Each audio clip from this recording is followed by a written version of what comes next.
네, 반갑습니다. 톡수지기 박미숙입니다. 와, 네, 오, 네, 박수가 끊이질 않는데요. 감사합니다. 자, 오늘 톡스 주제는 사실 색다른 리더십에 대한 얘기이긴 한데요. 제가 오늘 발표자님하고 말씀을 나누다 보니까 제가 그동안에 너무 장황하게 설명을 해서 라는 컴플레인을 하셔가지고 바로 그냥 소개를 드리도록 하겠습니다. 오늘 같이 말씀 나눠주실 분은 앞에서 보시는 거와 같이 넥슨의 인재문화팀장으로 역임을 하고 계신 우리 권도영 팀장님 모시고 이야기 들어보도록 하겠습니다. 큰 박수로 앞으로 모실게요. 네, 안녕하세요. 반갑습니다. 환영 감사드리고요. 바로 시작하겠습니다.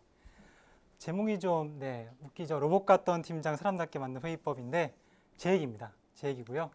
저는 지금 넥슨이라는 회사, 게임 회사고요. 카트라이더, 메이플스토리 등으로 유명한 회사인데 여기서 채용, 교육, 복지 등의 일을 하고 있는 인재문화 팀장을 맡고 있고요. 인사 업무한 지는 이제 14년이고 그중에 팀장, 파트장 포함해서 한 7년 좀 넘게 리더 생활을 하고 있습니다.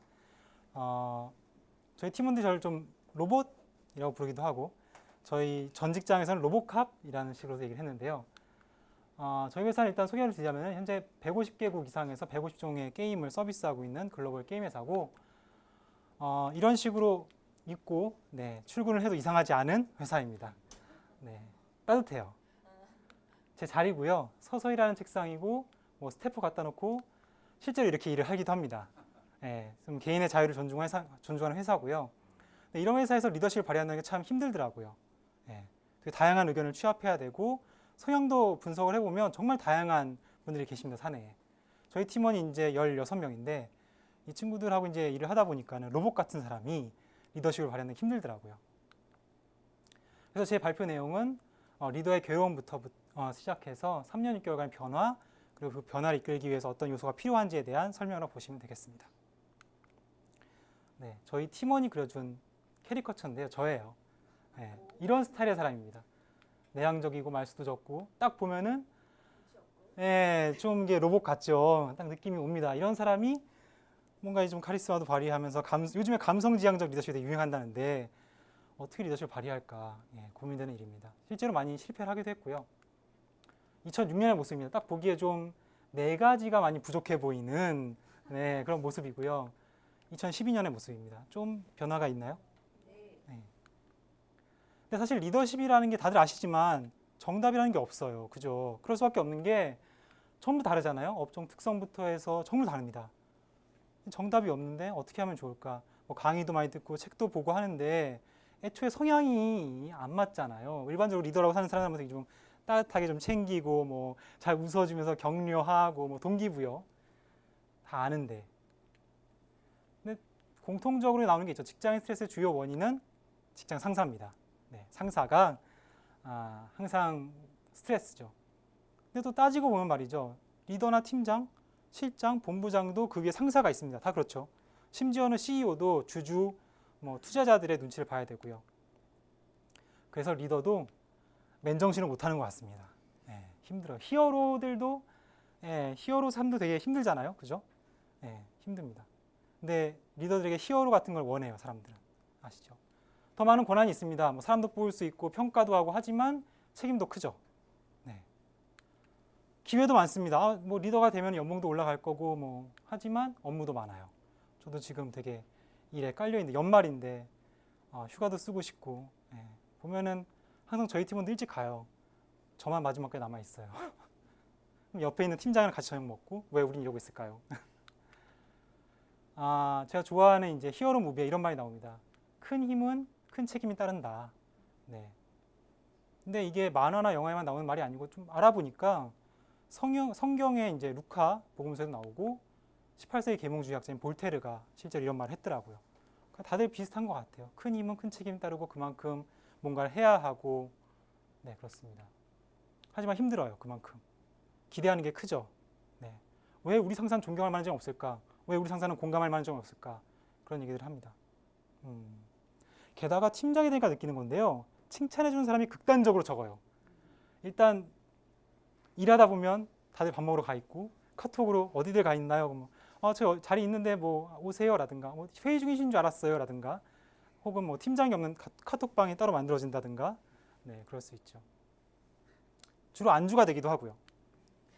그래서 2013년에 어느 회사에서는 팀장들을 위한 별도의 사기 진작 프로젝트인데 교육과정명이 아프니까 팀장이다예요.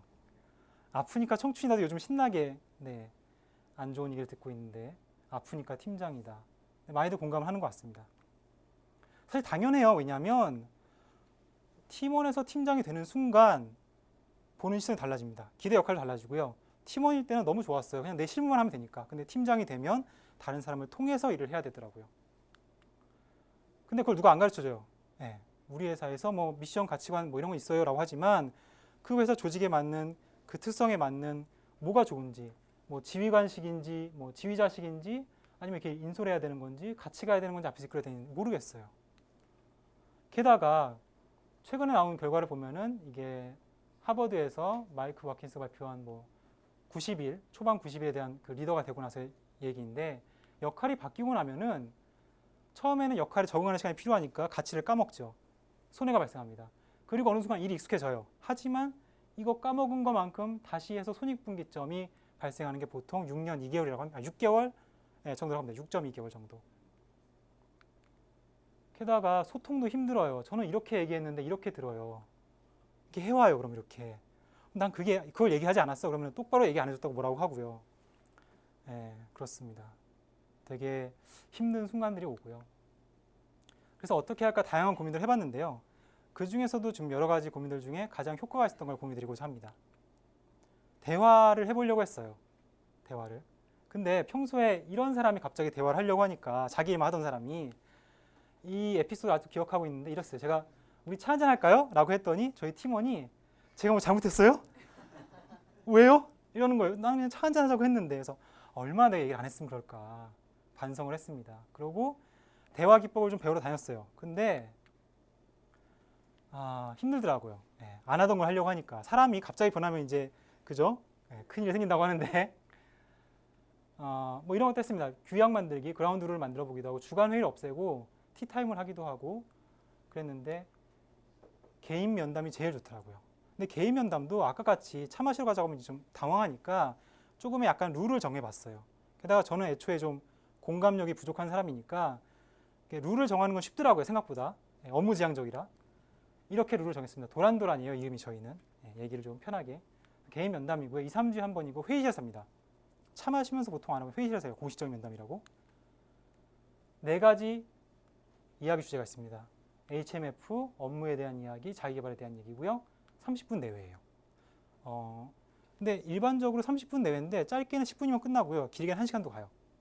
HMF가 좀 익숙하지 않으실 텐데 제가 그냥 만든 거고요. 건강, 정신적, 일상적 재미지수를 합쳐서 HMF 각각 10점 만점입니다.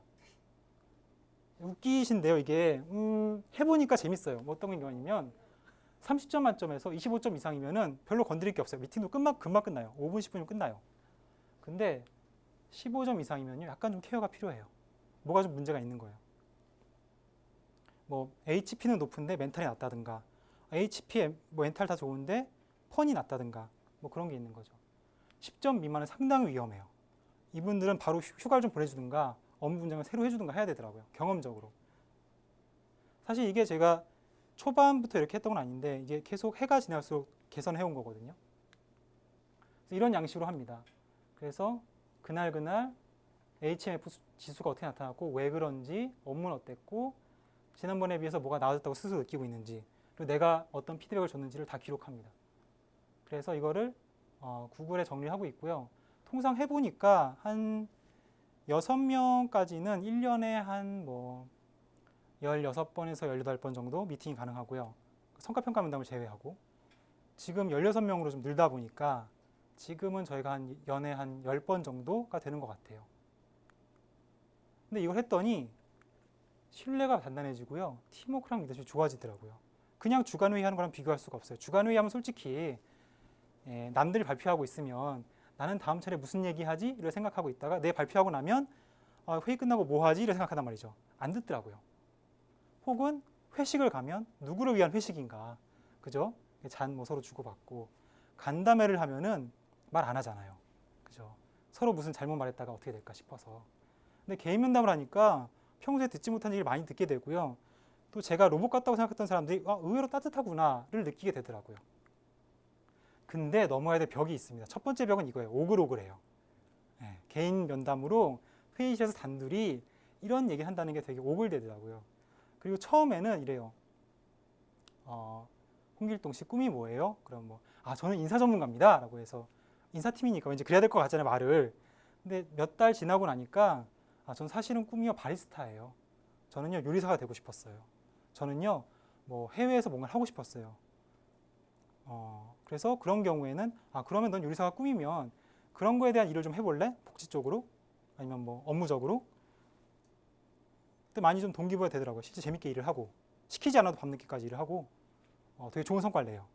단점은 꿈을 찾아 떠나요. 꾸준함이 필요합니다. 3개월 정도는 해야 돼요. 3개월 이하는 믿지 않아요. 평소에 신뢰관계가 있으면 한 달 정도만 지나도 믿는데 안 그러면은 저 양반 어디서 교육 듣고 왔구나. 저러다 말겠지. 아니면 무슨 꿍꿍이가 있나? 이렇게 생각하더라고요. 근데 3개월 정도 하면은 믿더라고요. 왜 그런가 봤더니 3개월이 습관이 생성되는 시기라고도 보통 합니다. 그래서 믿는 것 같아요. 가장 중요한 요건은 이거 같은데 신뢰 게임이라고 하죠. 트러스트 폴이라고 해서 이렇게 앞 사람이 뒤를 안 보고 넘어지는데 뒷사람이 받아주면은 신뢰감을 측정하는 그런 게임이라고 보는데 많이들 해보셨을 거예요. 근데 이 게임을 하면은 이런 일도 생기더라고요. 죄송합니다. 이게 영상이 안 나오네요. 네, 클릭해 주시면 그냥 설명드릴게요. 뭐냐면 이 유튜브에서 트러스트폴이라고 검색하면 나오는데요. 이 아이가 이 여자분의 동생이에요. 그래서 언니한테 동생을 믿고 넘어져봐 라고 했어요. 그랬더니 이렇게 넘어지면 되잖아요. 넘어져봐. 그랬고 뒤에 동생이 서 있어요. 이렇게. 근데 앞으로 넘어져요. 분명히 지시를 다 해줬다고 생각했는데 엉뚱하게. 또 하나는 뭐냐면 이렇게 해서 크리스마스에 친구들이 둘이 이렇게 받아줘요. 둘씩이나. 근데 친구가 떨어지면 너무 세게 떨어진 거예요. 그래서 이 둘이 얼굴을 부딪혀요. 지시도 명확히 했고 단단하게 받아주는데 그런 일이 생기더라고요. 네, 그렇죠. 시행착오입니다. 시행착오가 안 생길 수가 없어요. 왜냐하면 사람 간의 일이라서 정답이 없어요. 그래서 톰 피스터스도 그런 말을 했죠. 시행착오를 통해 배워간다. 근데 이럴 때 팀원들의 지지가 되게 중요합니다. 저 양반이 저러다 말 거야. 저 양반이 꿍꿍이가 있을 거야. 이게 아니라 노력하는구나. 인정해주고 팀장 이런 점은 되게 좋은 것 같아요. 팀장 이런 점은 안 좋아요. 이런 것보다는 팀장 이런 점은 이렇게 하시면 더 좋을 것 같아요. 팀원들도 팀장의 칭찬을 원하잖아요. 네, 팀장도 칭찬해 주시면 더 큰 변화를 빨리 이끌어낼 수 있을 것 같습니다. 네, 이상으로 발표를 마치고요. 주셔서 감사합니다. 잠시만 계실게요. 스마트하시고 깔끔하시고 빨리 가시려고 그냥 내려가시는데요. 혹시 질문하실 분 있으세요? 네, 번쩍 네. 드셨어요. 최소 3개월간 하신다고 하셨잖아요. 네네. 그럼 주기는 언제? 어떻게 매일 하시는 거 아니실까요? 저거는 이제 아까 발표에서 말씀드린 것처럼 한 2, 3주에 한 번씩 하고 있고요. 처음에 저희 팀에 새로운 사람이 오면은 일주일 내에 한 번 하고 저희 팀의 그라운드 룰이랑 도란도란을 시스템을 알려주고요. 그래서 한번 미팅을 하고 한 2, 3주에 한 번 또 하고 근데 에너지 지수가 낮았던 친구들은 조금 더 일찍 빨리 하고요. 좀 높았던 친구들은 좀 여유를 두고 합니다. 이게 재밌는 게 질문 항목 중에 4가지 중에 하나가 지난번 미팅에 비해서 뭐가 좋아졌어요? 혹은 자기 개발을 뭘 하고 있어요? 라고 물어보는데 이걸 2주에 한 번씩 물어봤더니 어떻게 2주에 한 번씩 좋아져요? 라고 저한테 막 하는 거예요. 그래서 알았어. 그래서 3주에 한 번 할게. 그랬던 적이 있었어요. 네, 감사합니다. 네. 또 있으신가요? 없으신가요? 3주에 한 번 할게. 그거 진짜 좀 썰렁하셨다. 근데 네. 네. 로봇이니까요. 너무시니까. 그 HMF가 굉장히 관심 있게 제가 들었어요. 저도 지금 HR 쪽을 하고 있어서 나중에 한번 물어보고 싶을 정도 지인이기 때문에. 근데 제가 궁금한 게 하나 있는데 처음에 이걸 네. 하시기 전에 카톡방에서도 제외됐었고 아니요, 그러니까 뭐 밥 먹으러 갔을 때도 혼자 있었던 것 같고 본인은 모르는데 왕따 했다는 얘기잖아요. 그래서 모르겠어요. 이거를 하고 네. 나서 혹시 그런 게 변화가 있었는지 궁금해요. 변화가 있었고요. 네. 일단은 재밌는 게 이걸 하고 나서 1년 만에 저희 실장님이 저한테 그러는 거예요. 도영 씨가 많이 변했다는 소리를 들었어요. 그래서 무슨 소리세요? 그랬더니 되게 많이 노력한다고 들었어요. 라고 하고 리더 다면 진단 결과가 되게 좋게 나오고 다른 조직과의 어떤 그 조직 문화 평가에서 되게 상위권으로 가고 그러더라고요. 네. 그러고 팀원들이 스스로의 일정을 관리하기 시작하고 좀 제가 많이 부족한데 부족함에도 불구하고 인정해주고 뭔가 일단 한번 팀장님이 얘기하니까 한번 해보고 안 되면 또 얘기하고 그런 게 있고요. 추가적으로 말씀드리면 좀 만만하게 보이려고 노력하고 있어요. 네, 그래서 좀 쉽게 팀장 이건 아닌 것 같아요. 얘기할 수 있게. 네. 굉장히 많이 노력을 하셨다는 그런 생각이 듭니다. 자, 우리 리더를 대변하셔서 나오셨고 지금 오늘 말씀을 들어보니까 지인이라서 옛날부터 알고 있던 분이긴 한데요. 오늘 말씀을 들어보니까 넥슨이 굉장히 그 이미지 좋은 이유가 우리 팀장님도 한몫을 하셨다는 생각이 좀 듭니다. 그래서 박수 한번 부탁드리고요. 네, 오늘 톡순이 그럼 여기까지 하겠습니다. 감사합니다. 네, 노력하겠습니다. 감사합니다.